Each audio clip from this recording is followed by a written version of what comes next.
Is it honesty, love, or loyalty, or kindness, or whatever? That's right. Hello. You should, I have a few probably. We're going to get started. You should have right there, Kristen, is the end of the handout for next week. I have the final edition. What we're going to do, to be clear, to make sure we're not meeting next week, because next week is Wednesday right before Thanksgiving, and I was going to meet, but the kids aren't meeting, the youth aren't meeting, and all that, so we'll just take off for Thanksgiving break. The next day is Thanksgiving. So no study next week, October 2nd. We will come back the 29th, and we'll finish up. So we've got to cover good ground tonight. We're going to cover ground on the 29th and be wrapped up in December. Everyone's invited. Certainly families are invited, those with kids, particularly me and the children's ministry, and maybe some of the youth too, I think. Certainly the children and myself. We're going to have family Advent nights, and Lane has all kinds of cool things planned for 3 Wednesdays in December. So I don't want to, we've been planning it so we don't overlap. So we have cool stuff, and so she's promoting that. So tonight we're going to cover a good bit of ground, and then we'll next time we will meet. Yeah, I'm going to turn it off. Sure, good time, bud. You should have the end of that handout. We'll get started. I'm on the bottom of page, well, you're bottom, see, where are you? I have a different handout than you do. We're on middle page 2, right? Middle page 2? Well, two-thirds Well, down. okay. Oh, sorry. I guess I am. We're talking about deontology. Damn. Just to remind you, we're talking about morality. That rings the bell. We've been reflecting on what morality is, how to define it, where it comes from. Those are all in your handouts. We've covered that. I'm not going to do a long review on that. What we're talking about right now, tonight, and next time as you wrap up, are the answers to this question. The question is, how do I know what the right thing to do is? That's it. So how do I know what the right thing to do is? So we have there's your handout right there, bud. The last few pages you add there. That's added to the end of your. So in life, I gave a thought experiment, which is really normal in philosophy and ethics to give thought experiments. Let me give you a different one versus the whole thing that killing a guy over medicine, because that freaks them all out. So I'm going down the road, and there's apparently a car's on fire. Someone had a car wreck. There's smoke billowing out, and I realize the person's really in danger. The car might blow up. Well, when I see that, I see this Lewis said, I'm going to have competing instincts, or instincts and moral values, like keys on a keyboard. They're all there. I'm going to have an instinct that tells me, run! Preserve my own human life. Get the heck out of Dodge. That thing's going to blow. I'm going to have another moral value instinct that says, save a life. Do what it takes to save a life, right? I mean, probably preserve someone else's life. Even if they're not my family, I'll have some kind of instinct I ought to help them. I might say other things. I might have other instincts that go on. But right away, as soon as I'm in front of any kind of situation where there's an ethical decision, I'm forced with a moral dilemma.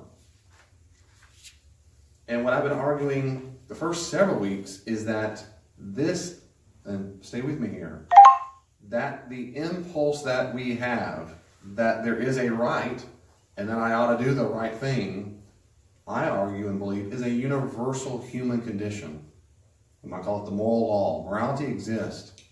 There is good, there is evil. There's a right thing to do and a wrong thing to do. I think that's a universal impulse. I think that's universal. The second thing is, well, then the quagmire comes in. Well, okay, in that scenario, or in scenarios all the time in life, how do I know what to do? What should I do right then in the moment? And this is what most people in this class keep asking, well, what if this happens? What if this happens? Which you should, because that's that applied ethics when we think about what should I do in this situation. Well, then I've answered over and over and over, probably to your fatigue, it depends on which ethical system you're adopting. And there's 3 biggies: deontology, consequentialism, and virtue ethics. Those are 3 major systems. And we've only talked about one. Tonight we're going to talk about the second one, and the next time we'll talk about the third one. So, in deontology, which means that which we ought to do, as fiat in Latin does mean, remember your Latin verse, comes from the Latin word fiat. So fiat means let it be accomplished, let it be done. That's the commandment, from fiat, a verb. Anyway, so that's a commandment. What should we do? What's the duty? So just remind you, just some of this is a reminder, if you're new, maybe it's still pretty new. A moral value, think in the abstract, like preserving human life, my life, others' life, or family life. You can be, there's honesty, loyalty, kindness, bravery. I can make a long list of things that are good to do. Just in general, like moral values. Does that make sense? Tell me if not. It's okay. There's really genuine, no dumb questions. These are moral values that I've been trying to argue. I think the average human, outside of a disorder, a literal sociopathy or psychopathy disorder, most humans believe there are moral values in life. Then the question is, which one do I choose? Which note do I play on the moral value keyboard? That's the duty. So you put a duty into a diaper. I'm just kidding. You put a duty into a commandment. All your parents out there. The moral duty, the question mark is, which one do I choose? And to put honesty into a duty, I would say, what? Just do it in a sentence for me. My moral duty, to be honest, is to tell the truth. That's my duty. Well, okay, well, someone says, that's your choice. Well, no, in this situation, you should choose to be loyal. Well, this situation, the duty you have is to be kind versus blank. But we all do it. We all choose which moral values, and the duty says that's the one you ought to choose. But to find out the moral duty, that depends on the ethical system you choose, whether it's deontology, consequentialism, and virtue. In deontology, we focus on moral duties or rules. And I tried to emphasize last time that you can pick, the first big question of deontology is which rules do you pick? And you could, atheists can pick rules. Anybody in the world can pick a set of rules. To save, and I talked about Immanuel Kant and some other things. To save time, since I'm going to assume a lot of us here are Christians, most Christians go to the Bible for rules. And I'm going to come back there in a second. But the first thing is you say which rules. Two is you say, now how do I apply them? Now let me pause there. Be very dramatic. One more time. In deontology, the moral duty is not based on the outcome. That's consequentialism. It's not based on how it forms your character. That's virtue ethics. In deontology, the moral duty is chosen by how you weight the values, how you prioritize them. That's how you choose. Because a deontologist would say the values themselves are intrinsically good or bad. And some are intrinsically right or wrong, which ones you should choose more than other ones. So what a deontologist will say is the moral duty is determined by how you categorize them. You rank them, or they call it the weight of the rules, the weight of them. And rules, don't think they're legalist. I'm saying this again. Well, they just want to earn salvation. No, it's about how to make moral choices. And in general, most deontologists categorize moral values. You can make a list 20, 30, 40 of them, I don't know. And then Chelsea says, well, I want to rank them in order. Which ones are the most important? The ones that, are there any values I will never break? Even if they killed me, I would never break it.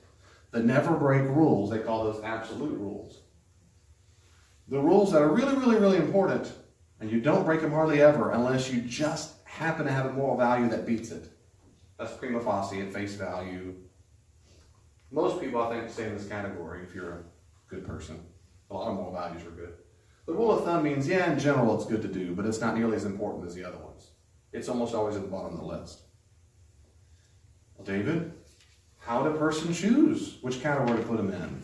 Well, as a human being, you get to choose that.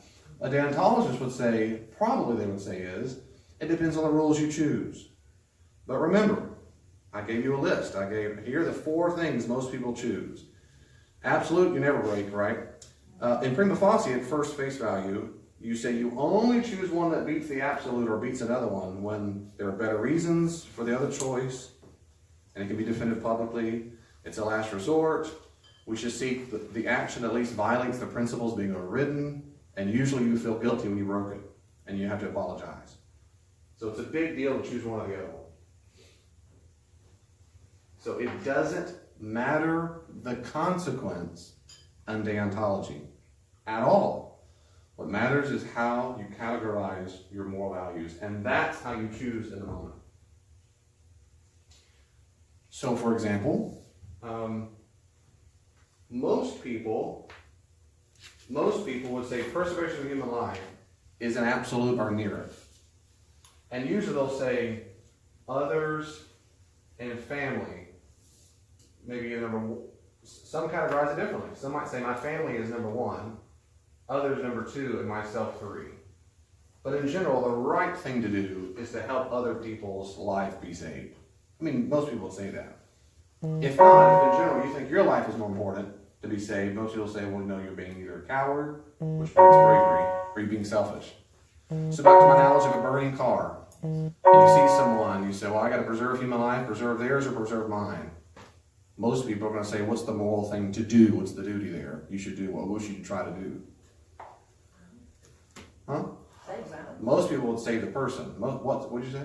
Help them out. Help them out. Most people say that would be the right thing to do, even if it kills you. Right? Because you're putting yourself into danger. Because you think because the moral law tells you now the right thing to do right now is that. A deontologist would say you choose that because you put it high up on your list. That's why I put it up here at the top, just to kind of show you visually. Most people put this way at the top, and you go from there. And I gave some examples, like in Judaism, the three absolute rules they are: you do not, and you can put this in the positive, like be honest, or you can put in the negative, do not lie. Does that make sense? Mm-hmm. Like I say, tell the truth or do not lie. It's the same moral value. In Judaism, the three absolutes are: you do not murder, preserve human life. You do not murder. You do not commit idolatry, which is a form of being disloyal to God. And then you do not commit incest. Those are absolute, which means they would die before they did those things. And then there's a bunch of prima facies. In the Bible, a lot of people like to use the Bible, and I have a lot of things I'm going to say about that the last time we meet, to give you some real, I think very helpful tips on that. But let's look just for a moment. I changed the way my mind how I do this. Let's look at some examples of rules in the Bible. So let's turn very quickly to Exodus chapter 20. Second book of your Bible. You have the Bible app. You'll be there really soon. Exodus chapter 20, verse 13. This should sound a little familiar because I just preached on it. Exodus 20, 13 through 17. Exodus 20, 13, 17. This is one of the instances of the Ten Commandments. You shall not what? Murder. And it's murder, not just kill. The Hebrew is specific. It can be used for kill, but it means murder. You shall not commit adultery. You shall not steal. And don't bear false witness. Don't covet your neighbor's house, and their donkeys, and all that kind of good stuff. Your fuzzy tacos. Because I do covet their salsa and their tacos.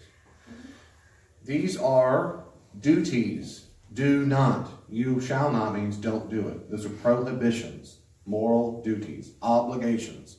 These are right up the alley of a deontologist.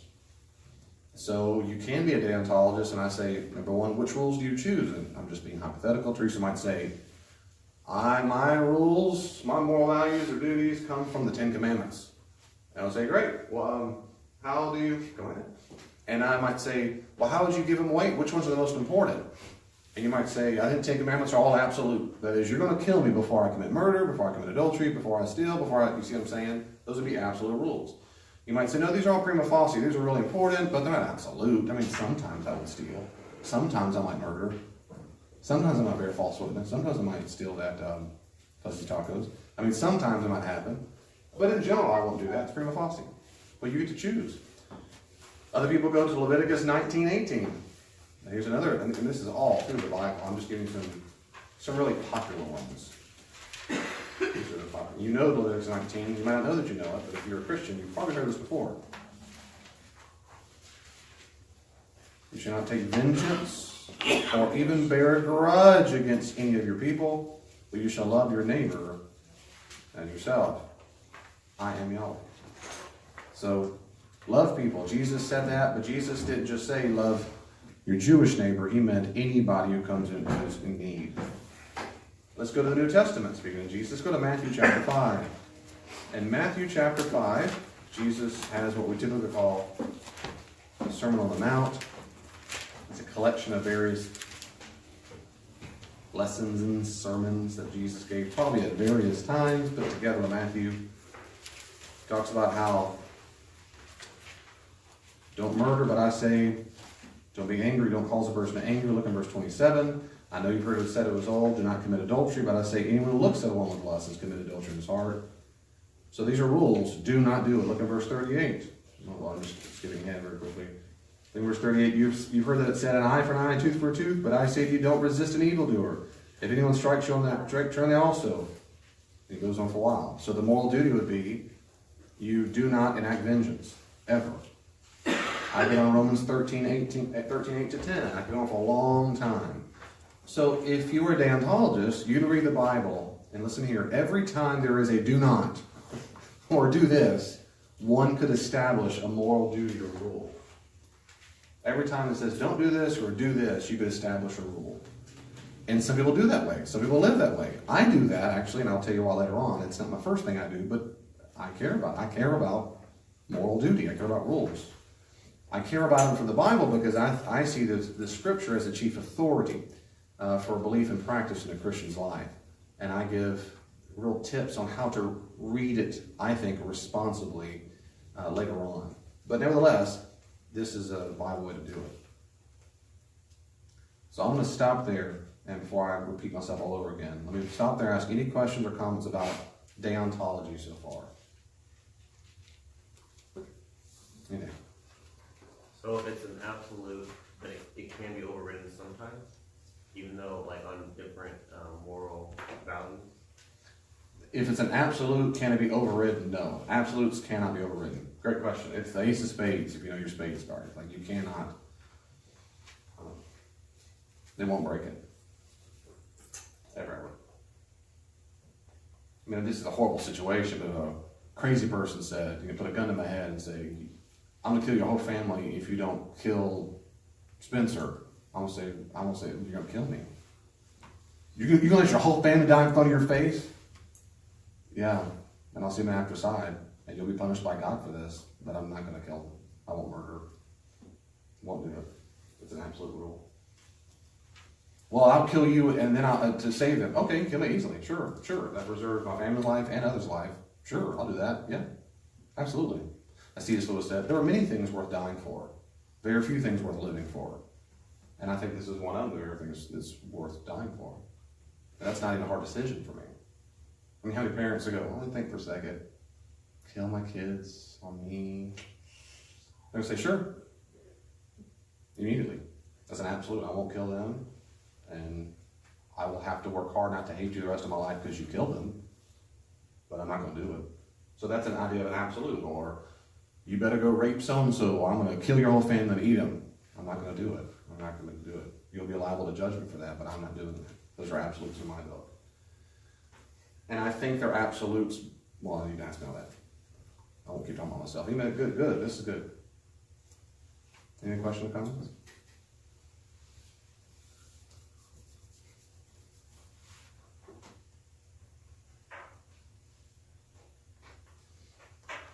How many of you did last time what I suggested, which is to start thinking about how you would weight your rules? Did you ever actually think about during the week? You might actually make a list. I said it'd be cool if you made a list of your various values or duties. Good job, students. Y'all failed. On Facebook, they all raise their hand. They're all very attentive right now. I messed up before you got back to my building. You messed up before you got back to your building? Sure did. I met a guy in the parking lot, and I forget what value. Said something compromising that would compromise my value. I can't remember now, but I messed up. That's right. You messed up anyway. Well, sometimes it's interesting to think about. I would encourage you Christians and even non to say, what do I really value? What really are? Do I have any absolutes? And if not, what are they? What are my prima facie? What are the things that are very, very, very important moral values that are very difficult to trump, but they're there? And then, of course, why do I have them? Why? If you're a Christian, I would suggest that your moral values and duties should chiefly come from the life and teaching and ministry of Jesus. That is, what he taught should be way up on the list. And I'll give you more guidelines later on. And I don't think it's always perfectly clear what to do all the time. But I do think we can make up our mind. And I just gave you some examples in my own life. And my mind is made up. I'm not going to do a murder. I'm not going to give up my faith. I'm not going to do it. So you can think ahead of time before These are horrible examples of torture and killing and murder, but what about things like helping your neighbor and so forth? Well, it's a rule. Jesus says, love your enemy. Pray for those. Pray for those who persecute you. Bless them. Do not curse. That's a rule. Jesus said, pray for your enemies, which means that's way up on the list. Other times I should pray against them? The answer in my mind is no. It's an absolute rule. We should always pray for our enemies. There's never a time we should enact vengeance. Now, why do I think that? Because every time Jesus talked about anger or vengeance, every single time he said, don't do it. And every single time he said, pray for them. And then the guy I called my boss died on the cross for me instead of killing everybody who opposed him.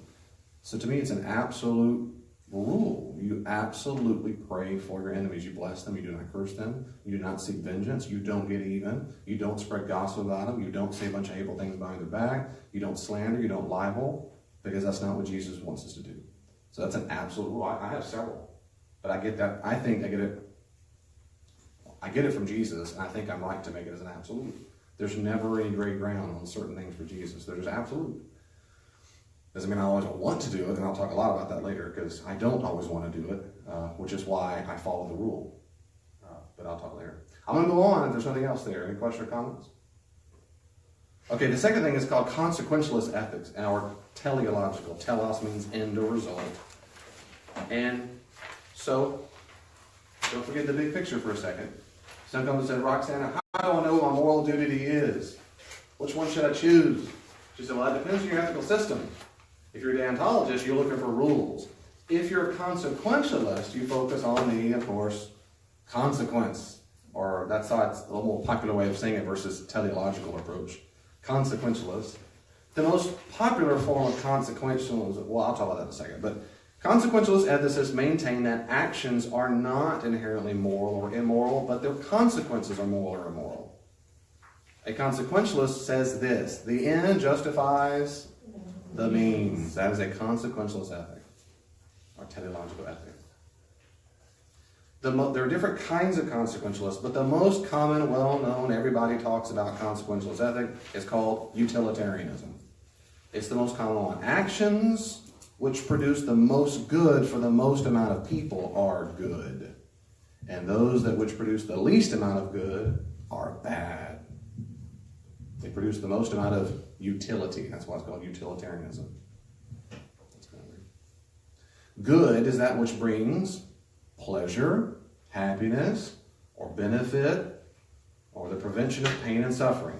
That's usually how they define what helps good. It brings pleasure, happiness, or benefit, or it prevents pain or suffering. Utilitarians argue that we have an extensive negative responsibility. That is, the consequences of our acting or not acting are moral, and we are held responsible for both acting and not acting. Where a deontologist says we don't have a high negative responsibility. They say, yes, you do. So, for example, back to that scary analogy of someone said, I'm going to kill your family unless you murder Spencer. I'm saying, I'm not going to murder Spencer. A deontologist says, high five. You didn't break your absolute rule because you said you're never going to murder. You did the right thing. You did the right, your moral duty was to preserve life, and you weren't going to do it, so you high five, you held your absolute rule. You don't have a negative responsibility, which is what you should have done of the consequence. Nope, because you obeyed your top rule. Consequentialist says, if you did murder someone and your whole family died because you didn't murder them, you're to blame. You did the wrong thing. And the deontologist says, wait a second, I had the absolute rule. I don't care about your absolute rule. The end result was your whole family got killed. How could you have let that happen? You have a negative responsibility, very, very high negative. How could you have let that happen? The end justifies the means. So you should have murdered. I mean, it's not the best. Murder's not what we want to do, but you would have preserved human life. On the other hand, of course you should have done that. And they're always going to argue that. They're always looking for the consequence, the end result. Now, the benefits of utilitarianism is that it is intuitive. It makes sense in daily life. Like not eating dessert is a greater good in being healthy. That is, I choose not to eat all those donuts because it has the consequence that I can live longer. I eat more protein because it has a result that. We do that in normal routines of life all the time. Most people do. I mean, most people, ideally. We don't do things, it's intuitive. 2, it seems natural that we would want the majority to be happy for the greater good of the world. Most people go, yeah, that makes sense. I want the most amount of people to have a better life. That makes sense. And C, it seems egalitarian, where everyone is completely equally valuable and treated the same. No one person outweighs others. That is, I don't want just white people to be happy or old people to be happy. I want the most amount of people to be happy. And that seems cool. And those are benefits. The difficulties are several. One is it's difficult or impossible to judge consequences or future events. You might think the immediate thing is going to happen, and that's true. But in the long term, on every single moral choice, that's just impossible. There's no way. You might think taking that job has a good benefit for your family the next year, 2 or 3, and that may be very true. You have no idea if taking that job is a benefit in 100 years. Because if you don't know this or have barely sunk in, every choice you make affects the future of the world. Every one of them. Because you got that job means someone else didn't get that job, which means someone else has a different job, which means they're interacting with different people, which means the things you say and do will impact the next people. And I mean, it goes on forever. It is a gargantuan domino effect that only God sees. So utilitarian makes more intuitive sense in the short term of what we think might happen probably. But long term, there's no way, and it's impossible to tell down the road. Secondly, it's difficult to actually live out, to live out fully, completely. Namely, you must always calculate every single decision in life in relation to the majority of the people's good. Every time. So there's a car on fire. Should I go save the person or not? What affects the most amount of people? Back to John's comment, the clock's ticking, right? Last week he said, I didn't wait 30 minutes. Well, it's sometimes difficult. Every ethical decision all the time. What affects the most amount of people? That's difficult. It doesn't mean it's impossible, but it's difficult. 3, it's difficult in defining every possible good consequence. What about education? What about land? What about equality? What about beauty? There's all kinds of good things that might bring pleasure. And you might debate a lot about whether one is good or better than the other good possible outcome. Well, that's difficult. A 4th thing is all good consequences are not easy to weigh. What's the greater good? Environmentalism or economic growth when we're drilling for oil? They're both good. They're both good, and they both help a lot of people. One, you get to breathe more. One, you get to make it and have all kinds of things when it comes to drilling for oil. Think of much oil and rubber and all kinds of stuff that's made, tires and military and on and on. So they're both good consequences, and some are difficult and consequential to figure out which one's the most important. It affects the most amount of people. And this last thing is, or not the last forever, but I mean, in our study, a question, a rhetorical but literal question. Do the ends always justify the means? Always? For example, stem cell research requires that you kill the embryo. It can require that you kill the embryo in order for others to benefit of possible cures. Well, does that mean it justifies means really? It doesn't always have to, but it can do where you kill the embryo. And you say, well, I don't know. Is that the best thing? So they go back and forth. Christianity has some strengths and weaknesses, a Christian view. Christians, most Christians would argue this through history, that Christians have a prima facie, that is most of the time obligation for utility, that is to help others and to avoid hurting them. It's kind of like a doctor, do no harm. Most Christians would agree with that. That's a Christian worldview. That by default, if I had a setting on my switches of my internal heart and mind, my default setting is help others, help them succeed, help them be successful, and don't hurt them. But there might be other times when God's will overrides utility.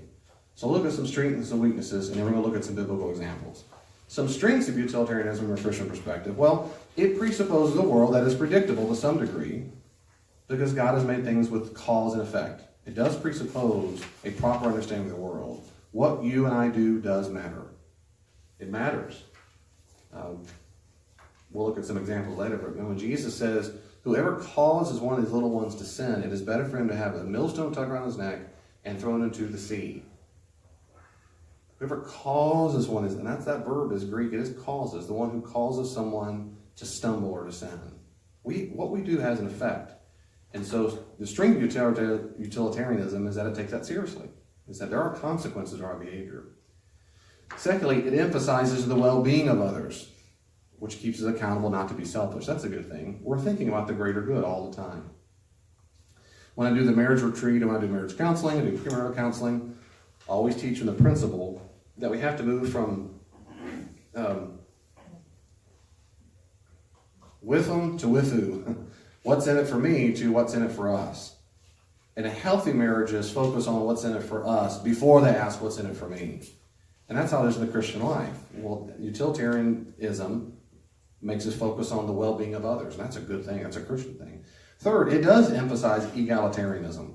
It doesn't show favoritism to those who are rich or more educated. It's just the most amount of people. Y'all out there. And yeah, I said y'all. It's the strength of y'allness. Fun and southern. All right, letter B. Weaknesses of utilitarianism. Well, human well-being is important, but there are many other things that are just as important and some that are more important. Like devotion to God, or self-control, or purity, or forgiveness. There's all kinds of moral values that are as important, if not more important, than human well-being.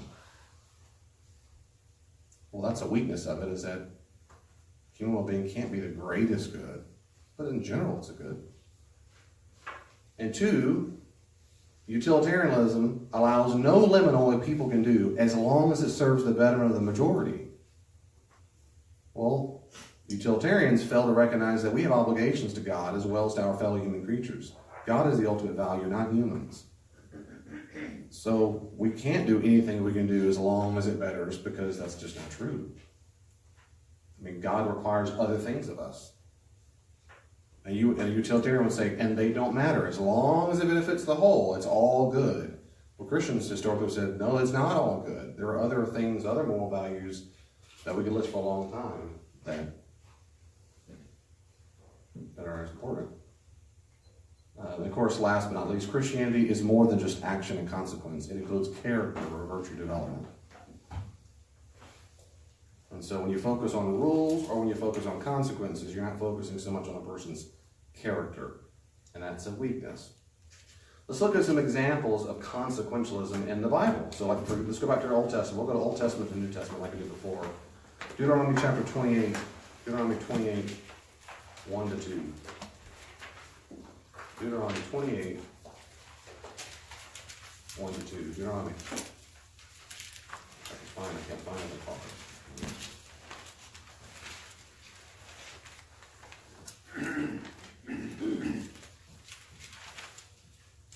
Moses is talking to the people of Israel before he goes and dies. They're about to go to the promised land. He's giving a big, fat, long sermon, basically, reminding them of the law. Deuteronomy 28, verse 1, he tells them the blessings if they obey God. He says, if you will only obey Yahweh your God by diligently observing all his commandments that I am commanding you today, Yahweh your God will set you high above all the nations of the earth. All these blessings shall come upon you and overtake you if you obey Yahweh your God. So if-then, it's an if-then relationship. If you'll do this, then you'll get blessings, God will reward you. There's a consequence involved. And then go down to verse 15. But if you will not obey Yahweh your God by diligently observing all his commandments and decrees, which I command you today, then all these curses shall come upon you and overtake you. That's a bummer. In a theocracy, that's what occurred. That is in this early. Joshua 1:8. Joshua 1:8. Joshua Judges. Joshua 1:8.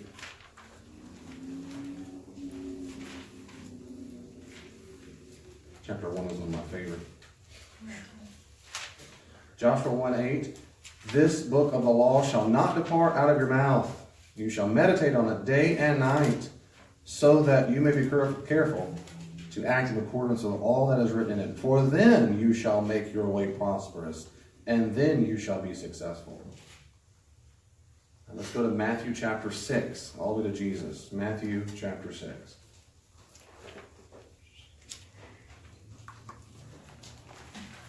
Matthew 6, verse 2. We're going to stay in chapter 6 for a little bit. Matthew 6, verse 2. It's talking about not practicing your devotion to God, your piety before people, for that reason. Verse 2, 6:2, Matthew 6:2. So whenever you give alms, do not sound a trumpet before you, as the hypocrites do in the synagogues and in the streets, so that they may be praised by others. Truly I tell you, they have received their reward. But when you give alms, don't let your left hand know what your right hand is doing, so that your alms will be done in secret. And your Father who sees in secret will reward you. Look down at verse 5. And whenever you pray, don't be like the hypocrites who love to stand in the streets and da-da-da-da. Verse 6, but whenever you pray, go where? Go to your room or your closet and shut the door and pray to your Father in secret, who sees in secret will reward you. Look at verse 16. And whenever you fast, don't look dismal, the hypocrites do, blah, blah. Verse 17, but when you fast, put oil on your head, wash your face, put on some cologne and perfume, so that your fasting may be seen not by others, but by your Father who is in secret. Your Father who is in secret will reward you. Now go to Romans 13. Romans 13, 4 and 5. Romans 13. Romans 13. Also, Paul is writing to various churches in the city of Rome. Romans 13, verse 4. 13, 4.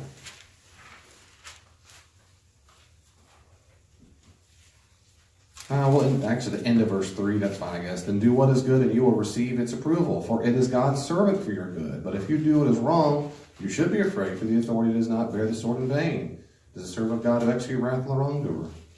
Therefore, be subject to the blah, blah, blah, blah. The point is, he goes on for a while there about you make sure you obey, basically, the tax collector. I go on for a long time. I listed several other things. 2 Timothy 4:8, James 1:12, Ephesians 6:8, Revelation 2:10, on and on and on. Every single time there's a result or consequence given as a motivation. That's a kind of consequentialist ethic.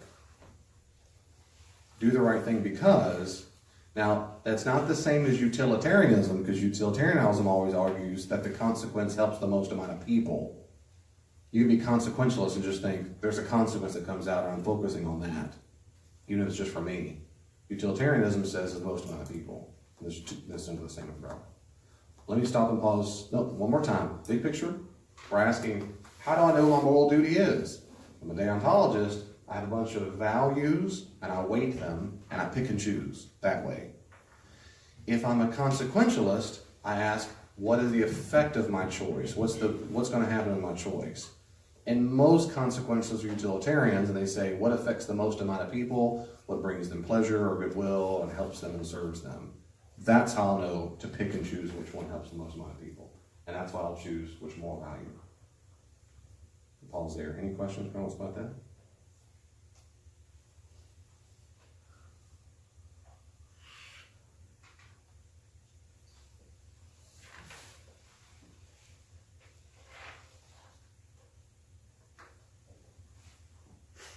We're doing well on time since y'all are not talking at all. So are there any questions, comments?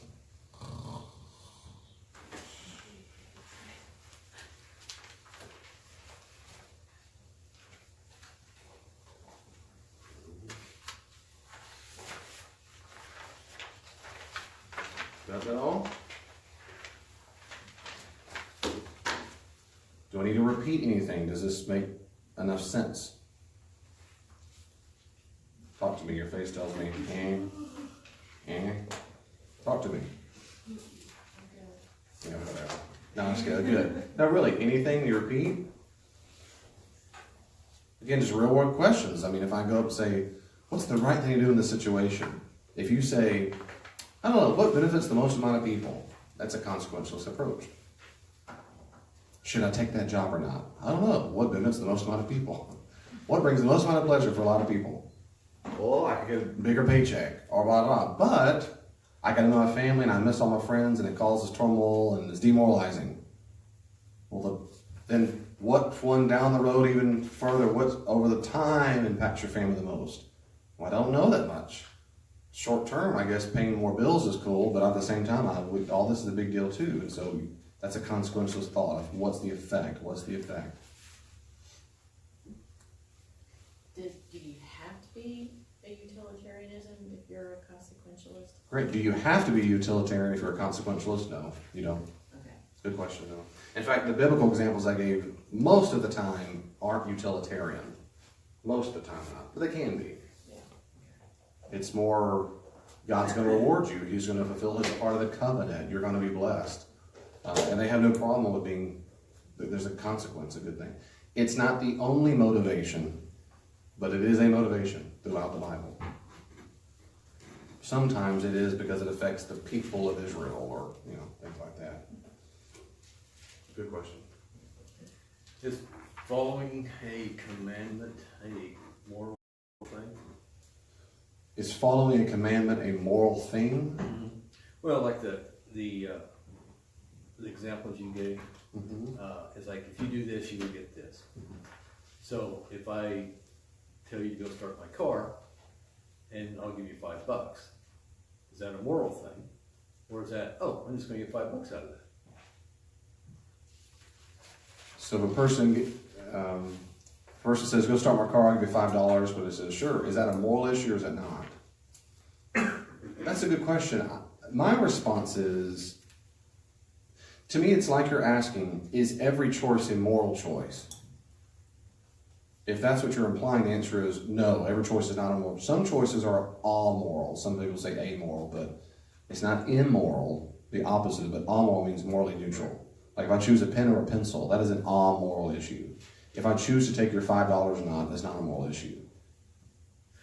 Well, the reason, going back to your examples, like if you do this, you will get this. Mm-hmm. Is that necessarily a moral thing, or is it if I read the Bible every day, then goodness will chase me and catch me, as opposed if I don't read the Bible every day, I may get overtaken by bad. Good. So when I read the Bible, the examples and the biblical examples are those moral choices. I hear. My response is, those are moral choices if we think the biblical commandments are authoritative for us. If we think they're authoritative for us, then we think they're moral duties to follow them somehow.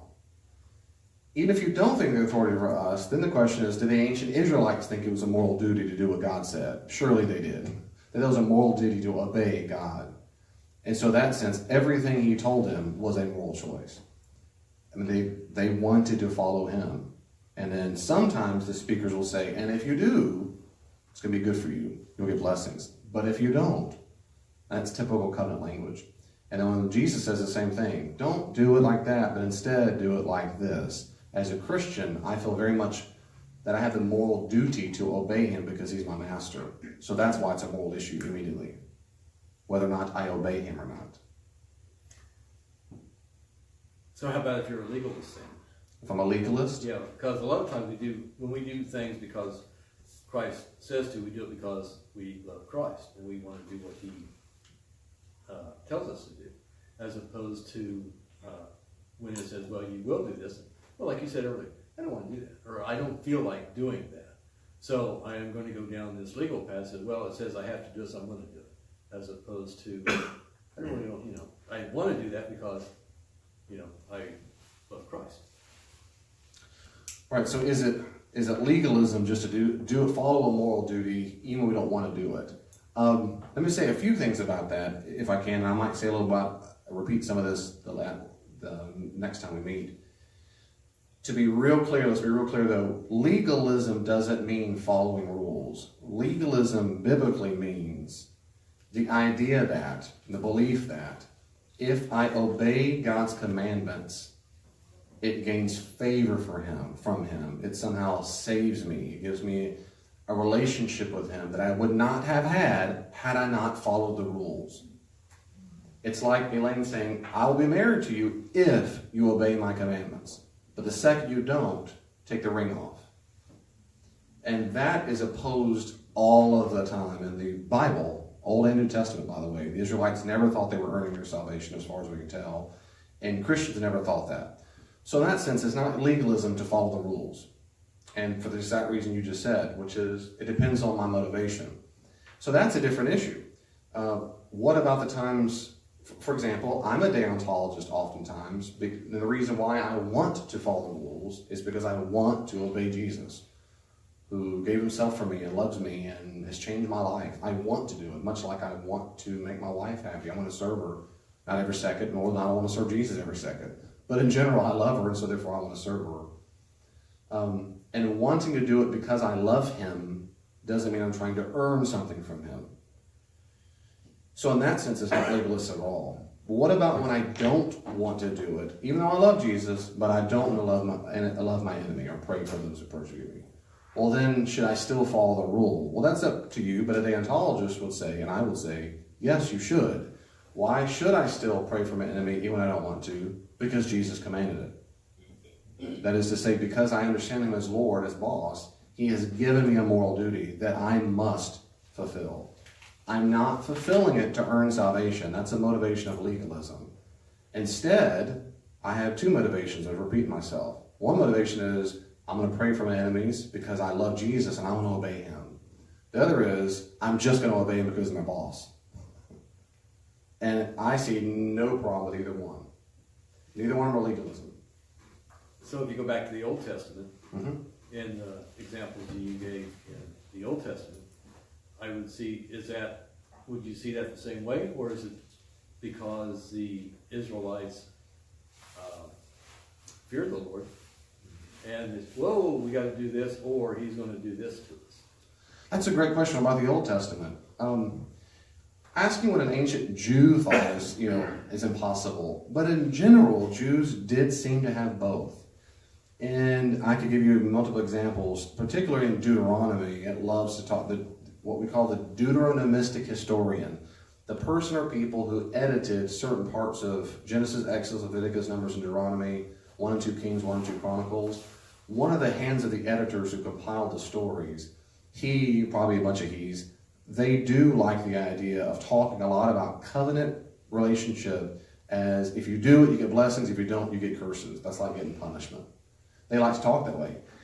How much that represented a Jew 4,000 years ago, I'm not sure, but I think it's probably pretty true. The reason why is, when you look at covenants of ancient world, that's how they talked. They did believe that the gods stayed in covenant on a conditional way. Having said that, what's so striking is that Yahweh in the Old Testament and all the texts speak so much about how he's not conditional. He has a right to be conditional.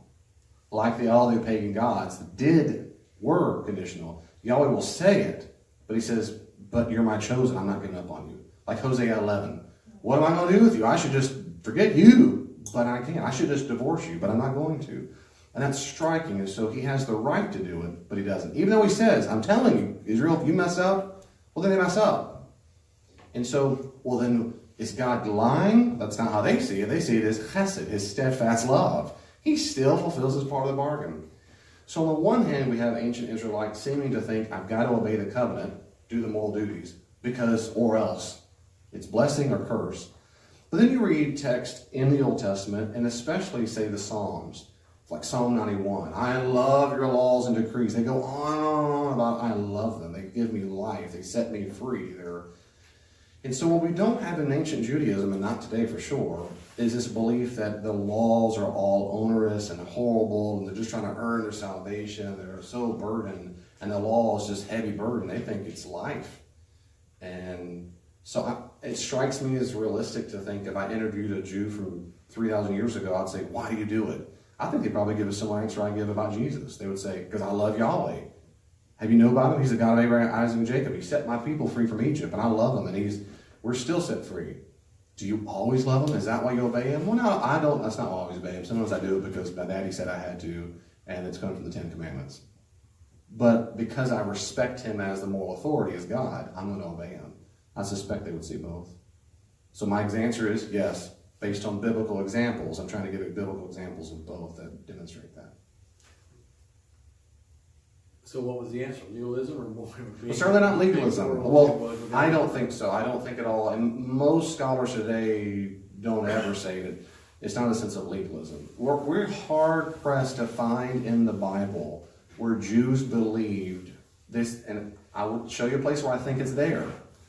You're hard-pressed to find it, particularly in the Old Testament, where Jews thought they were earning something. They really thought that Yahweh's covenant with Abram, then to Moses and David and so forth, was just gracious.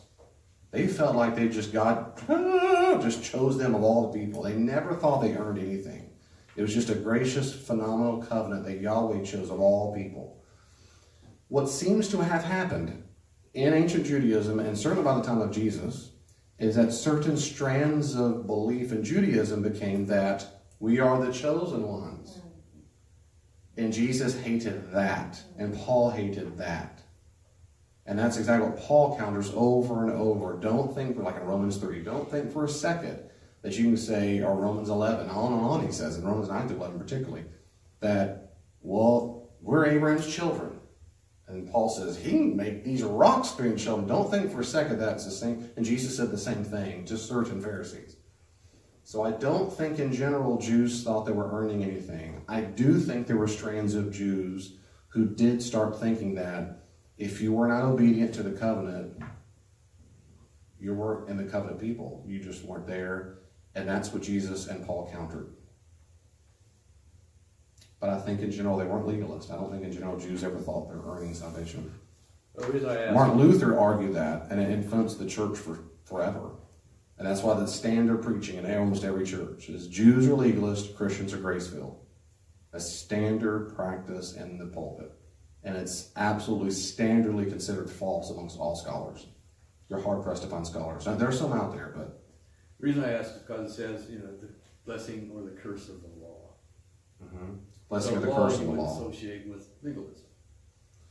Okay, so the law you would associate with legalism. Well, maybe, but I don't like the term there because one is they don't use that term. The Old Testament, they don't.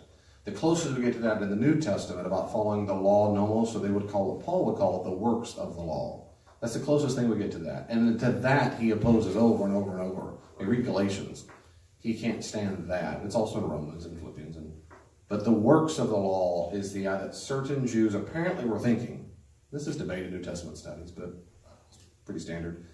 That certain Jews thought if you're circumcised, you obeyed the high holy days, and you obeyed your kashrut, the dietary restrictions, don't eat pork, don't eat this and this. If you did those things, it means we're different, we're God's chosen ones, and we're not like you dirty Gentiles.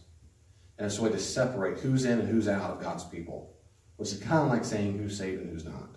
And since we do these things, we have now demonstrated and made it the case that we're in the people of God. Paul comes back and says,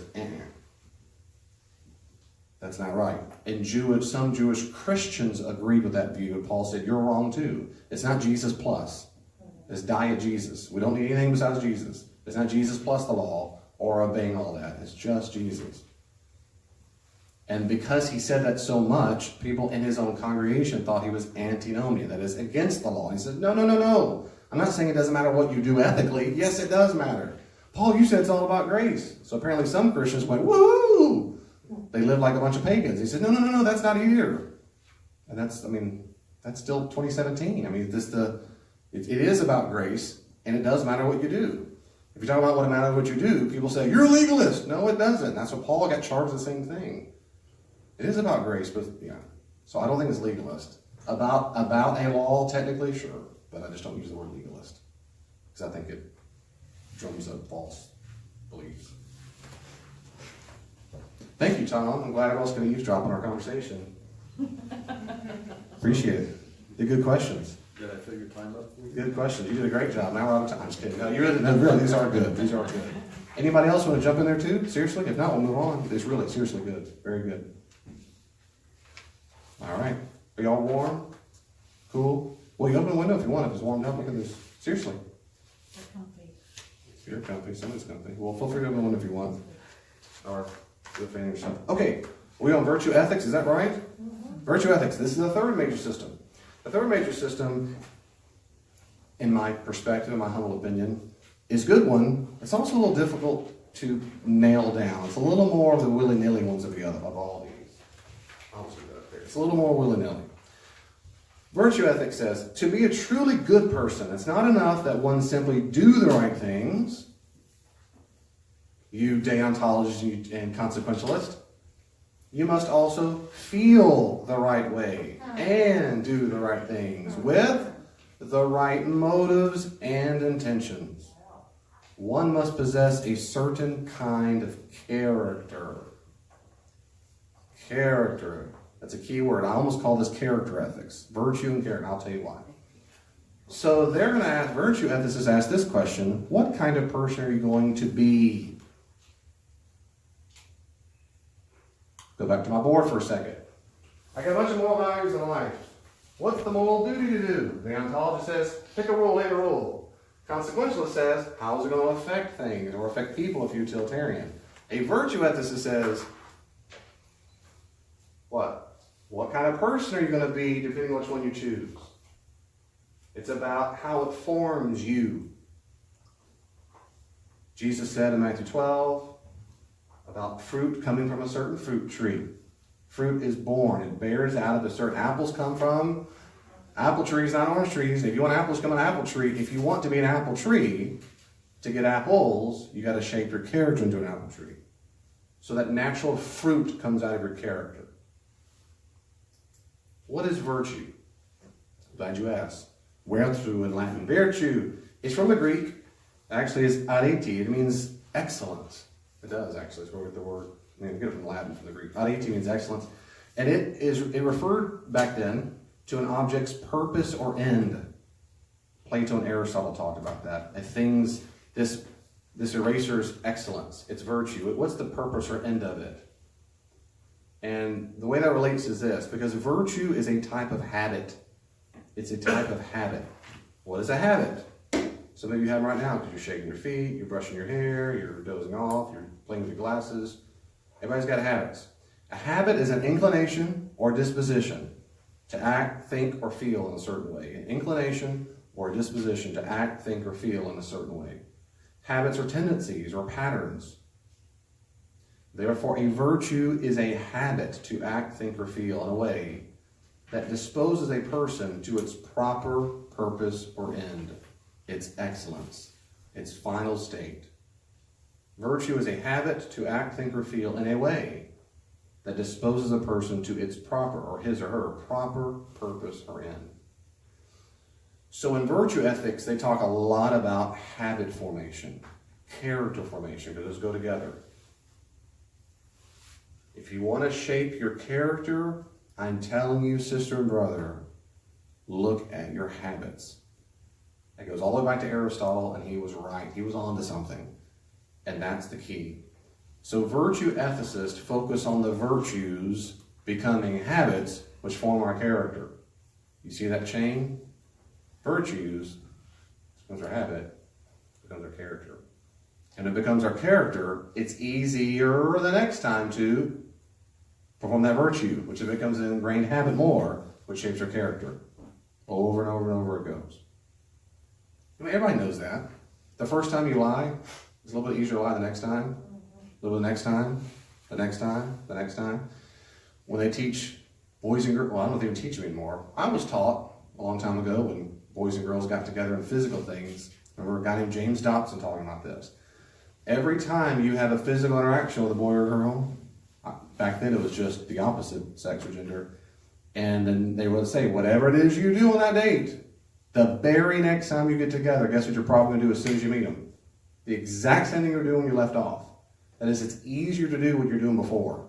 So if you hold hands with them, the next time you see them, the first thing you're going to try to do, you're going to hold hands again. You're past that. Then you go level 2. Then the second base, and third. Before you know it, the next time, what happens is it becomes easier to do it the next time. And that's exactly what virtue ethicists argue about our character. I will say more about that in a second. So that's what virtue is. It's a type of habit. Elements of virtue ethics theory. Virtue ethics focus on the whole person, not just particular actions. So instead of just looking at our moral duty, as those deontologists and consequentialists do, they're looking at the person. Instead of discussing good and bad acts, virtue theorists discuss what makes a good or bad person, a person of virtue or vice. So the goal is moral formation, not whether it helps the most amount of people, not following a rule, but moral formation in my character. That's the goal. That's what they're going to say. And what constitutes good depends on a person's beliefs or their cosmology, their place in the world. If you believe in the Christian narrative, then certain virtues will exist in your value system that non-Christians don't believe are virtuous, like humility. Not every other belief system or pagan believes that humility is a virtue. Christians sure do. Christians believe that self-sacrifice is a chief virtue. Being a virtuous person means you give up, you deny yourself. Christians believe a chief virtue is serving other people. A chief Christian virtue is nonviolence, and on it goes. So it depends on your particular worldview. Letter B, virtue ethics places actions within the history of the person. Virtue ethicists, they fuss at those deontologists and utilitarians because they say, you make the human condition absent from moral questions. Should one go to war? Should one have an abortion? They say only humans make moral decisions. Humans have a type of character and a long history of decision making, like abortions for non-Roman Catholics and for Roman Catholics, or eating meat for vegetarians or non-vegetarians. People have a long history, so you're just focusing on one act, and you are ignoring the long history of a person and what they've been through. And they fuss at them for that. They also say, when you do something good, we might say, I can't imagine doing anything else. That's what a virtue is. That's the history of a person. It's like saying, I'm so proud you did that. How did you do that? Well, I can't imagine doing anything else. I helped that person. Well, I'm just a helpful person. Why did you hurt that person? I can't imagine doing anything else. I'm just so mean. There are people I think are convinced that way. That's all they do. Some people don't like to hear this. Some people are just punks. Some people are rude. Some are mean. Some people are jerks. Some people are completely self-centered. Some people get a lot of pleasure in hurting other people. Some people get pleasure in causing harm. And that's their character. They just can't imagine doing anything else. Some are the exact opposite. They love serving and helping and being a blessing. Just want to be a blessing. Well, that's a character. That's a virtue ethicist, they would say is. That's what they were talking about. And then, of course, like I said before, virtuous persons are virtuous because they demonstrate a pattern of virtuous habits, not just instances, not just being kind or being honest. A virtuous person builds up a long character, like a big, thick tree trunk becomes who they are. So they look within the person, the history of a person that builds up a long person. So can a virtuous, in this category, be mean? A mean-spirited person? Like, In Christianity, they cannot be mean-spirited. but if they were not, they could be. If they're not a Christian. If they're not a Christian, they would have to think that being mean-spirited is a virtue. Yeah. So so we're talking that this is what we're talking about character building. Right. So A character virtuous building character. could be good or bad, whether you're non-Christian or Christian. So character could be good or bad depending if you're Christian or non-Christian. Maybe, historically, even back to Aristotle, most would argue that, no, there are certain things that we all know are virtuous acts to form a virtuous character. And that's back to his moral values, quite frankly. I would say, no, a virtuous person's honest and loyal and da-da-da. Later on, we're going to talk about, maybe even tonight, that they would even call them cardinal virtues, the things that every virtuous person. Christians and non-Christians, like I've already said, don't agree on all the virtues, that's for sure. And we don't agree on what the cardinal or chief ones are. But we can agree with some of them. But it'd be hard-pressed to find some that say it's virtuous to lie, or virtuous to be a coward, or virtuous to betray, or... I think it's going to be a lot universal. But some things are different. Some things are different. Letter C, for virtue ethicists, actions both reflect who we are and determine who we are. It works both ways. Our characters reflect our actions determine our character. Back and forth, back and forth. Physically, I try my best to go to the gym 5 days a week. And I try to stay in it to form a habit. Once I get a habit, I got to stay in it to keep the habit, which forms my body. But then my body wants to go back, the more it just kind of gets a loop physically. Get a habit that helps me become a habit. Well, that's how it is with character. That's what they're going to argue. Letter D, virtue ethics focus on motivation and intention. The virtuous person does not just perform the right action and check it off the list.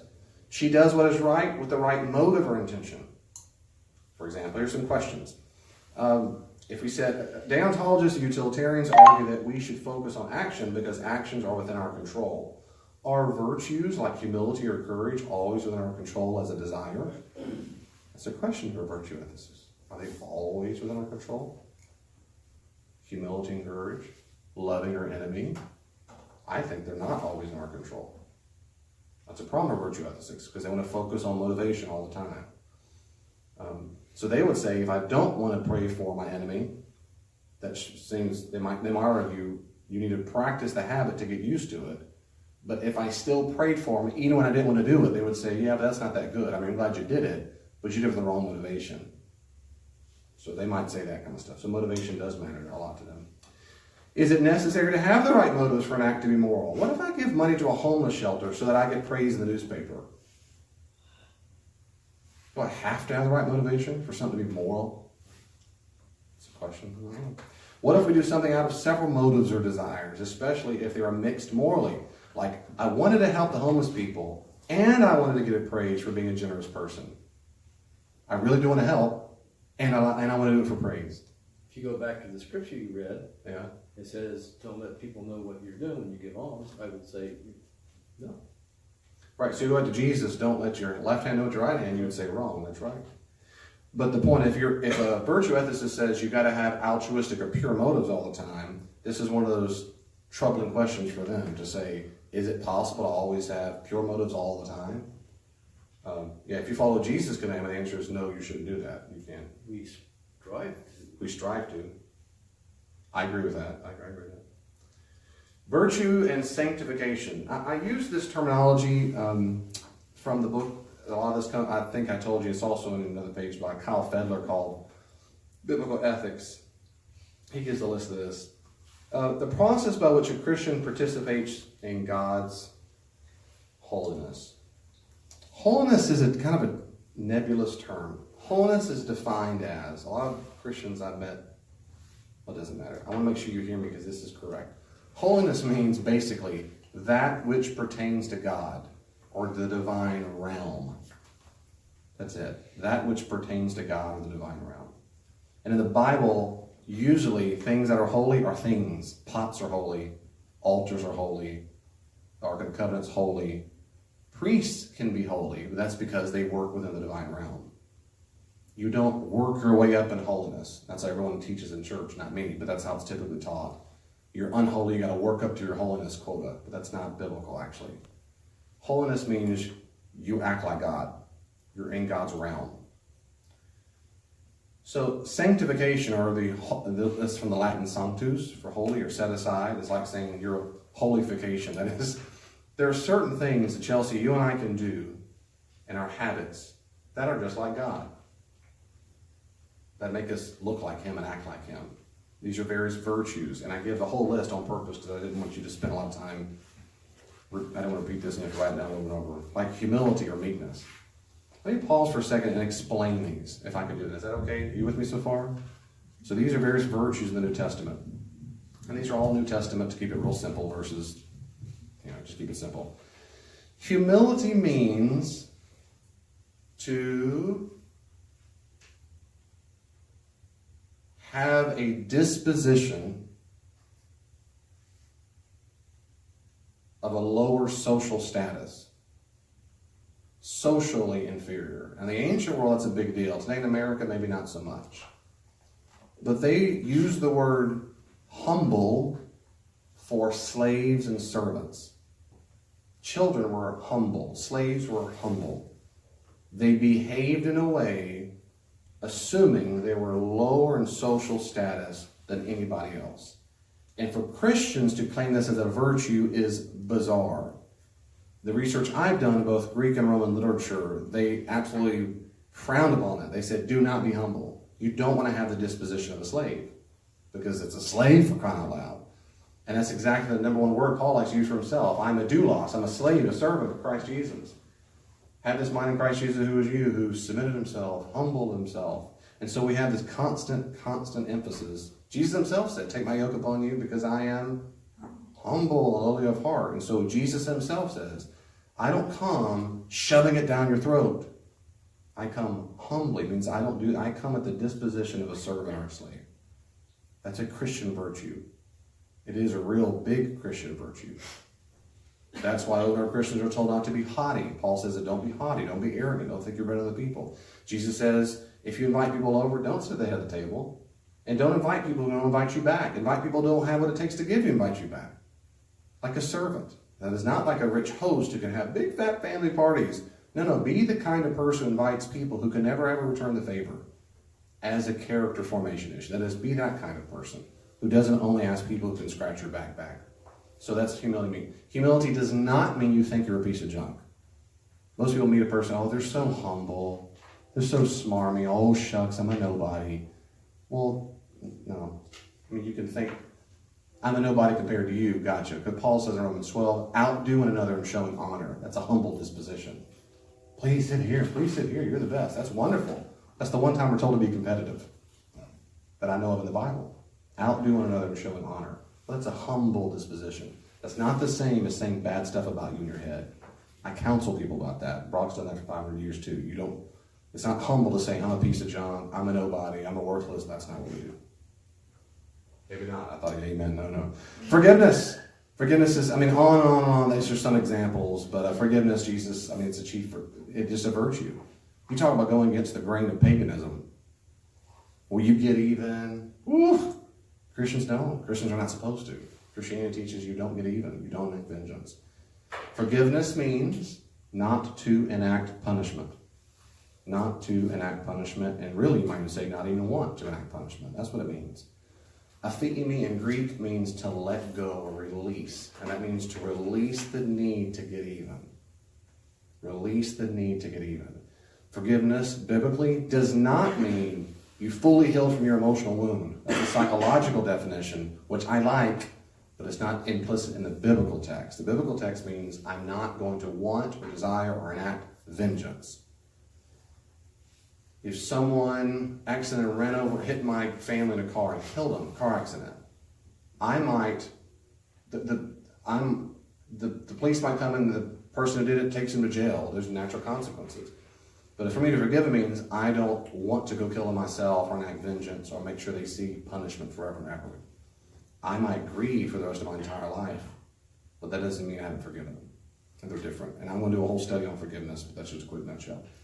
Patience or long-suffering means, of course, those are different words. It's actually a lot of times in translation it says patience. I like the old long-suffering. We don't say that much in these days. But long-suffering is a little better because it means the ability to endure through a difficult situation or circumstance until the end. The ability to endure it. You can be patient, and that can not the same. Patient, I mean, I'm not that anxious while I wait. But long-suffering means I'm enduring it. It's an endurance through a hard situation. And that's mainly what it's really going at. But patience is fine. But hope is, of course, holding on to something that you believe is to be true, even though it's not manifested right now. I hope to live a long life. I hope my children have a great education and live like Jesus the rest of their lives and whatever. And the Christians have a hope as well. And it's not seen, but it's certain, as it says in Hebrews. Courage, having faith. I'm going to go pretty quick now. Generosity is pretty clear. Having sympathy or compassion. I like the Greek word there. It's splagnoi. Splagnoi means your guts. In the ancient world, forever, people felt with their guts and thought with their heart. We feel with our heart and think with our head. Most people think that, right? But in the ancient world, you felt with your gut. When you say the word gut-wrenching, that's thousands of years old. When Jesus says, he looks upon him and he felt compassion for the crowd because they were like sheep without a shepherd. It says he felt it in his splagnoi, his guts. He hurt for them. He felt deep compassion, sometimes translation says. That's what Christians are supposed to have for other people. Compassion. Little footnote. This is very common for a certain kind of person, and Brock can probably say more about that. Certain people, when you say, I'm sorry to hear that for you, and they go, why? You didn't do anything. But I know I didn't do anything. To say I'm sorry is a common American colloquialism. Means I feel empathy for you, or I can sympathize, which means I also have felt that as well. But out there, I just meet people all the time in church world, particularly, who I think they feel, and this not even just Christians, but they're very bad at receiving sympathy and empathy. They say, I don't need your what? I don't need your pity. Well, that's a pride issue or a wound issue. It's some issue, but it ain't a healthy issue. Christians are supposed to feel compassion. They're supposed to. There's something wrong with you. You go, you're right, I don't care. I should never said it. You're cold-hearted punk. There's something wrong with you if you don't have deep sympathy or compassion. It also says something ain't just right either with you if you resist that. And some people are profound J.J. Watt defense players or ninjas at blocking anybody's sympathy. I'm just encouraging, if you're that kind of person, you are missing out. God can encourage you and bless you if you will receive people's compassion. Let them help you. Let them encourage you.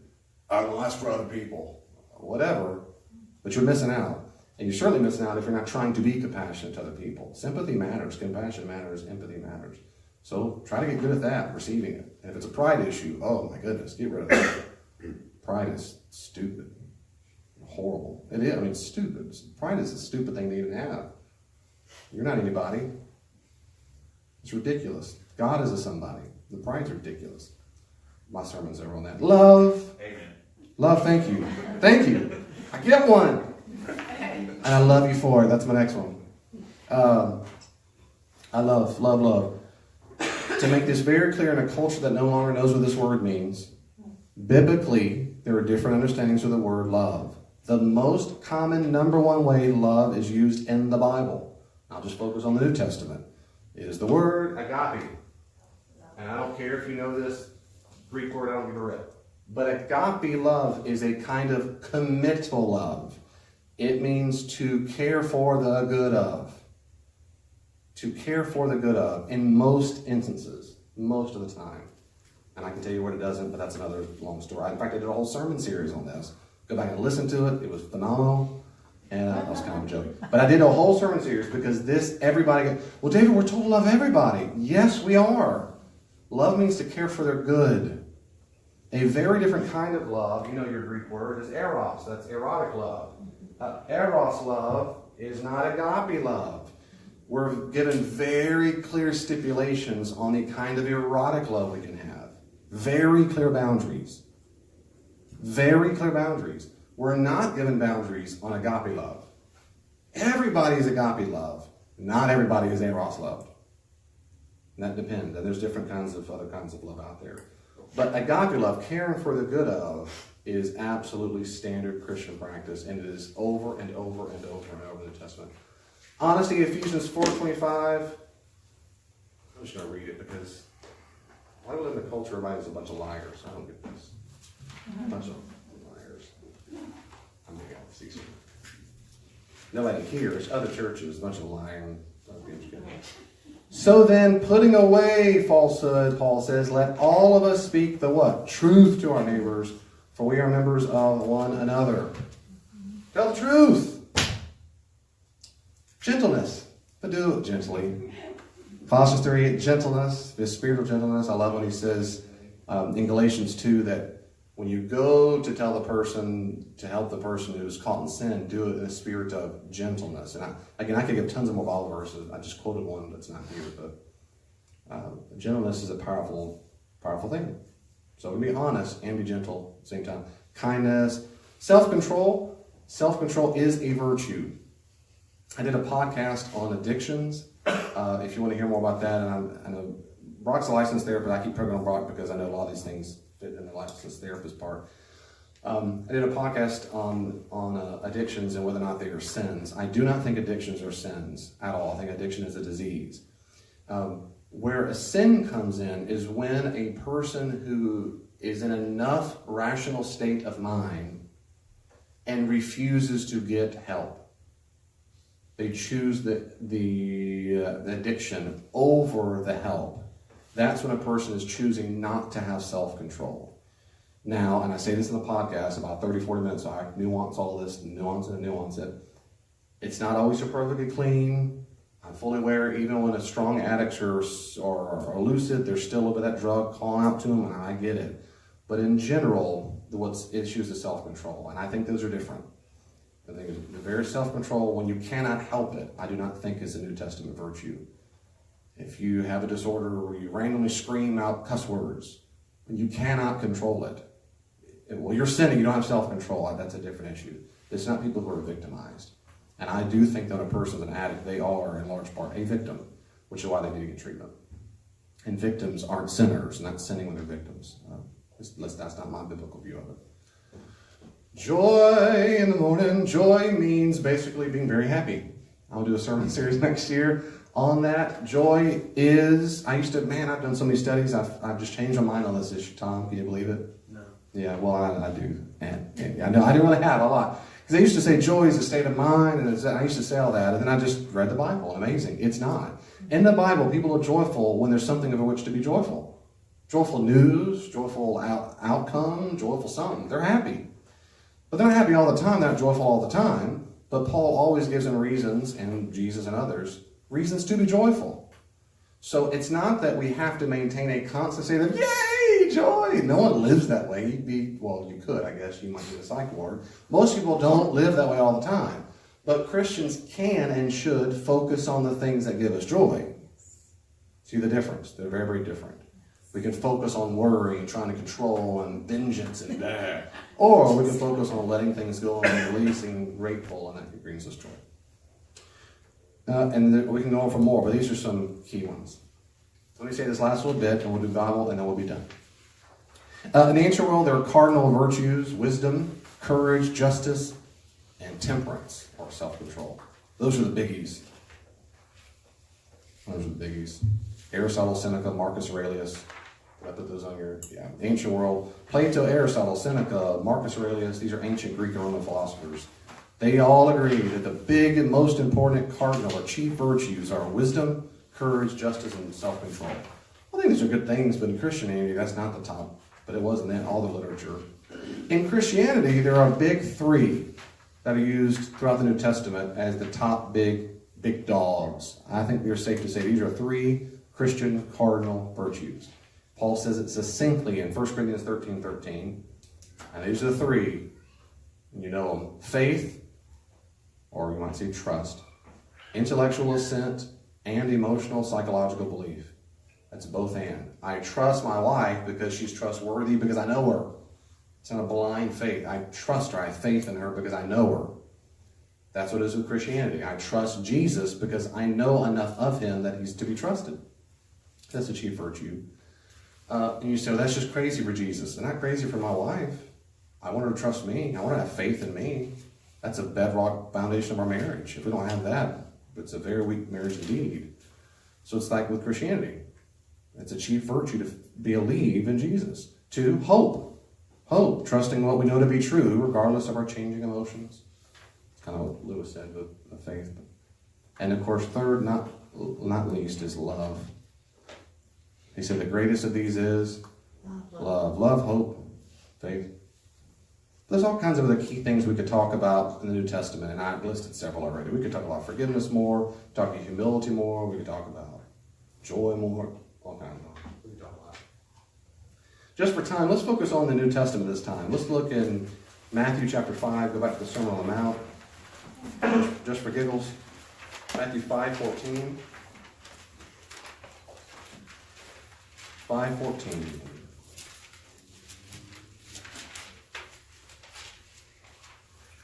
5:14. These are examples, you might say, of character, virtue, ethics. You are the light of the world. By the way, that's what Jews said about themselves. That comes from the prophets, I think particularly Isaiah. Jesus says, no. My followers are the light of the world. Not you ought to be the light of the world. You are. If you're my disciple, that's who you are. You're walking flashlights in a dark world. If you are a disciple of Jesus. Now you should be. A city built on a hill cannot be hid. In other words, instead of saying we should all just light our shine, it can be hid. It ain't going to happen. By the way, that's why they get persecuted. Because you can't be hidden. No one, after lighting a lamp, puts it under the bushel basket on the lampstand and gives it light to the whole house. In the same way, let your light shine before others, so that they may see your good works and give glory to your Father in heaven. You are that. And that's why that's part of your character. It's who you are. And I love Galatians 2:20. You know this one if you know your Paul. Galatians 2, classic. Galatians 2:20. One of the best Christian songs ever written, in my opinion, came out of these verses by Philip Spring and Dean, called Crucified with Christ. Galatians 2:20. Galatians 2:20 and 21. Well, I'll start in verse 19 because I want to. 2:19. For through the law I died to the law so that I might live to God. I have been what? Crucified with Christ. And it is no longer I who live, but it is Christ who lives in me. And the life I now live in the flesh, I live by faith in the Son of God who loved me and gave himself for me. Did you hear that? I do not nullify the grace of God, for if justification comes to the law, then Christ died for nothing. I am a nobody, he's everybody. I've been crucified with Christ. Whether I'm at work, at home, at the gym, at the grocery store, you're not talking to David. You're talking to a disciple of Jesus, and I've crucified him. Romans chapter 6. Romans 6. Paul says to the Romans, and it's Romans 6:11. Romans 6:11. This whole section is wonderful. I remember I read this part. I read this part to Chelsea back when she was going to get baptized a little over a year ago. We were talking about the point of baptism. Romans 6:11 and following. We'll start verse 11. It says, "So you must also consider yourselves what? Dead to sin and alive to God in Christ Jesus. He's in you. Therefore, do not let sin exercise dominion or power or authority over your mortal bodies to make it obey your passions. Don't do that. Don't present your members to sin as instruments of wickedness, but present yourselves to God as those who have been brought from death to life. And present your members to God as instruments of righteousness. Sin will have no dominion over you, since you're not under the law but under grace. It matters what you do with your body and your genitalia, and your eyes, and your tongue, and your ears, and your hands. He said, don't use your body part for sin. Don't you know who you are? The old you is dead. Don't go back like an old zombie, pull up a dead corpse. Don't do that. I go on to 1 Corinthians 6:9-11. Some of y'all are thieves, this. But that's not who you are anymore. 1 Corinthians 6:9-11. Ephesians 2:11, on and on. There are tons of examples in the New Testament. Tons and tons of various verses. I want to stop there. Any questions or comments as we wrap up? It's actually great. Any questions or comments as we wrap up? What were the three cardinal virtues of the ancients? Wisdom, or they might say prudence, but wisdom, what's four actually? Wisdom, courage, justice, and temperance. Or you might say self-control. Yeah. Wisdom, courage, justice, and self-control, or temperance.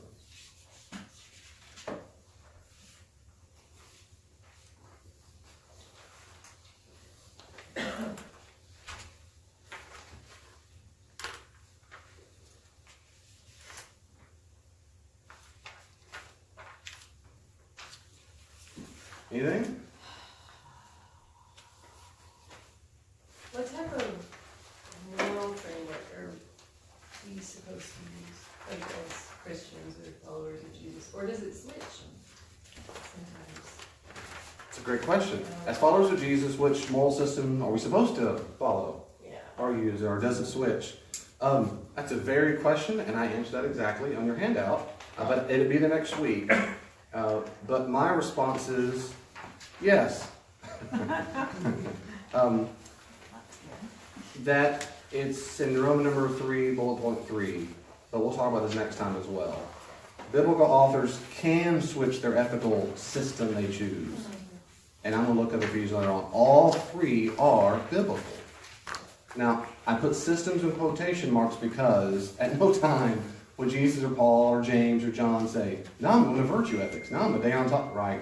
It's not. It's our putting onto the system. But still, to help us bring clarity, all three, as I've been trying to demonstrate, they're all biblical.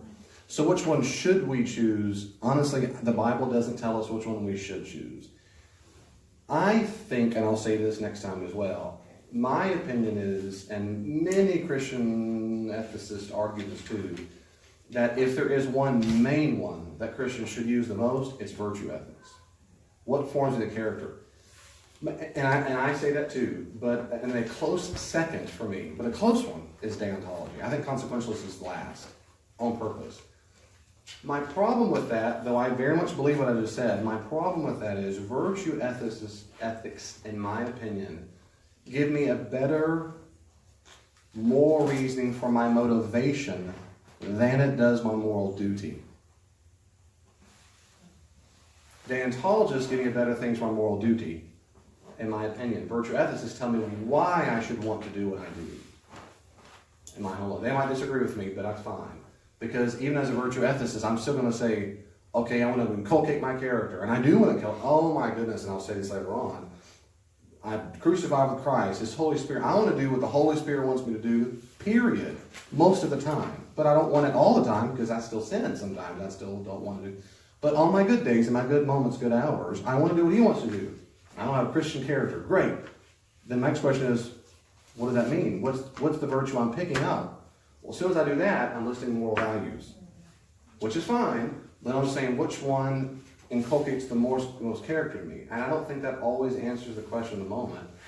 For example, my burning car analogy or scenario. The car's burning and you're out there burning the car, and my instinct says, run! I've got a family to take care of. My other says, help her. In character ethics, they might make an argument that I shouldn't help you. I should do what I can, but do what I can to preserve my life because it helps form my character to serve, but at the same time, I don't want to. But at the same time, someone else says, you better go help even if you die. And if you don't, you're wrong. The virtue ethicist might say, but yeah, if you end yourself, there's no more character to have. Others might say, no, it is good for your character when you die. But, they just go, that's... So I think virtue ethics helps me the most when it comes to motivation. And in my opinion, and deontology helps the most on the duty.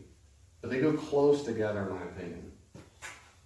And John brought this up last time. He said that we should always do, I'm paraphrasing, but we should always do what's most like Christ, and we should ask his opinion, and we should pray for it. Absolutely. And I said, we'll talk about it next time. It is next time now.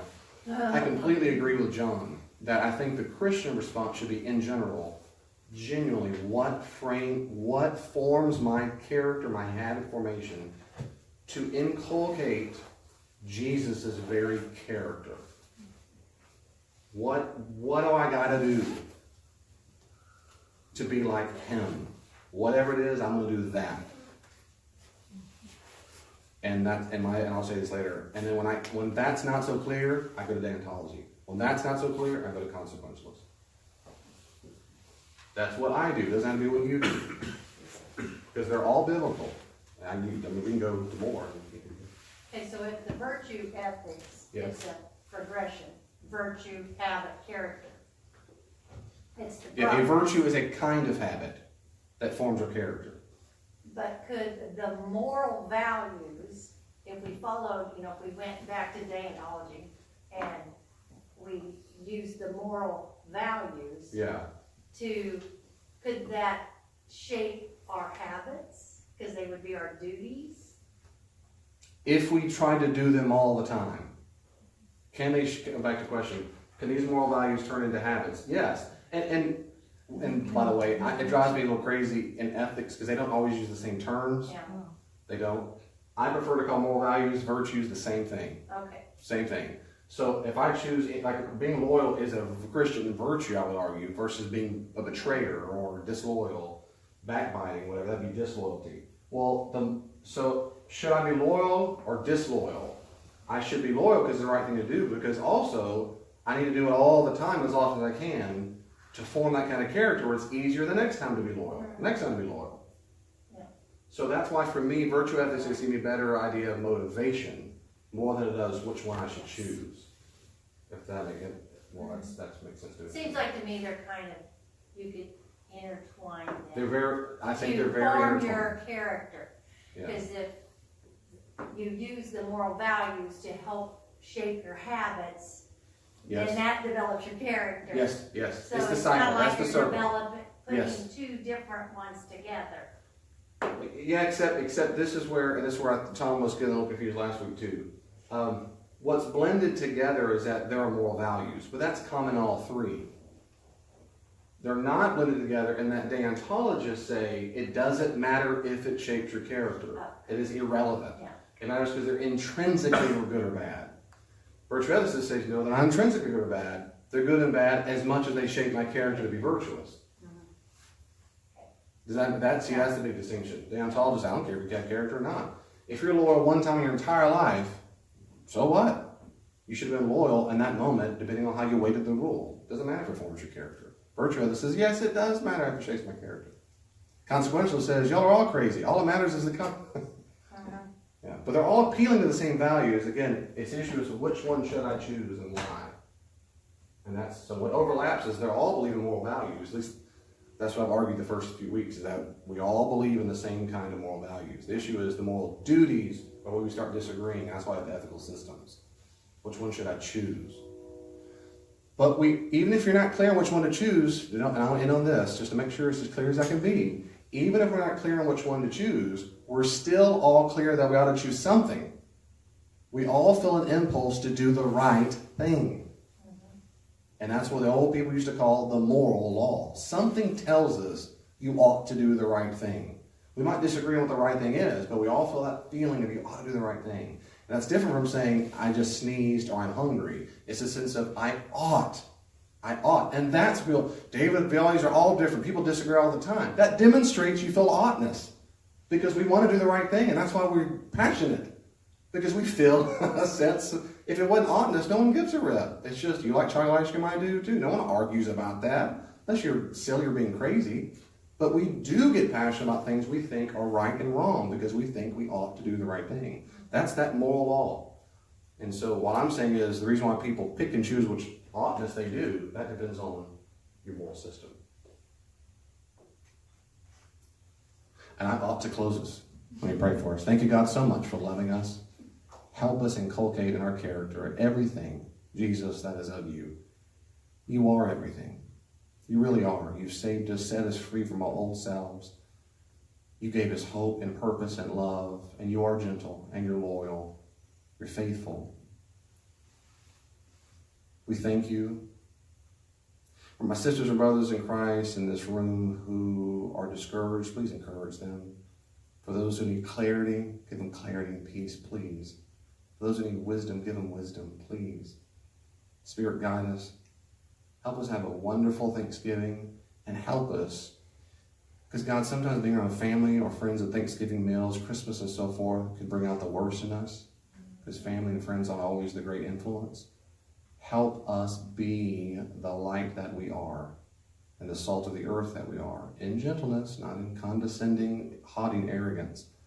But help us, Lord Jesus, be like you.